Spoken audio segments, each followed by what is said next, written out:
Prenons la situation suivante où vous discutez avec une personne qui vous expose son point de vue sur un sujet. De votre côté, vous avez des informations qui vont pas dans le sens de ce qu'elle raconte. Vous lui en faites part pour échanger. La personne, en face de vous, elle en démord pas et elle reste même sur sa position. Elle assure la validité de ce qu'elle avance.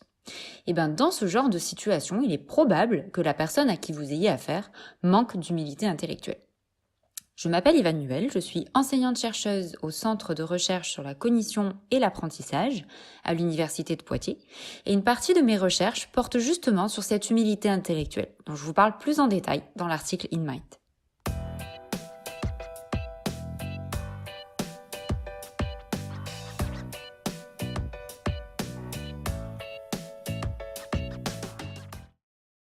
Alors, il y a plusieurs définitions de l'humilité intellectuelle dans la littérature, mais la plupart s'accordent sur une variable intra-individuelle qui renvoie au fait de reconnaître ses propres limites épistémiques.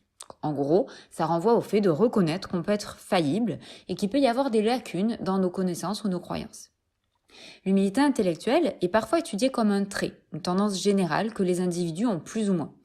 Mais elle est aussi parfois étudiée plus comme un état qui dépendrait alors du contexte. Dans la littérature, il y a de nombreux travaux qui suggèrent qu'être plus ou moins humble intellectuellement, ça serait lié à des comportements qui pourraient être particulièrement bénéfiques dans le monde dans lequel on vit. Par exemple, reconnaître les limites de ses croyances et de ses connaissances implique de considérer la valeur d'autres points de vue ou d'autres informations qui ne vont pas dans le sens de celles qu'on partage initialement. En effet, l'humilité intellectuelle, elle serait associée à plus d'ouverture et à plus de respect vis-à-vis des personnes qui ne partagent pas notre point de vue. Elle serait alors liée à plus de tolérance.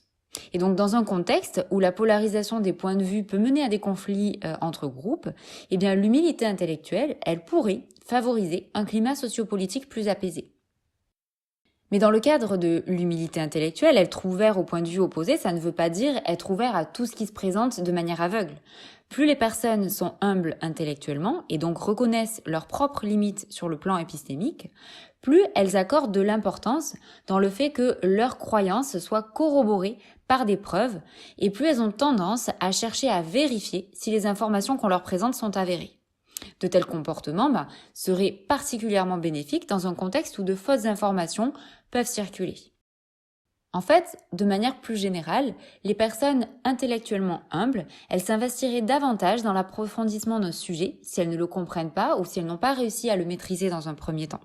Elles apprécient les activités cognitives, elles manifestent de la curiosité et elles sont motivées à apprendre pour le plaisir. Donc autrement dit, l'humilité intellectuelle, elle serait bénéfique à l'acquisition de connaissances de qualité.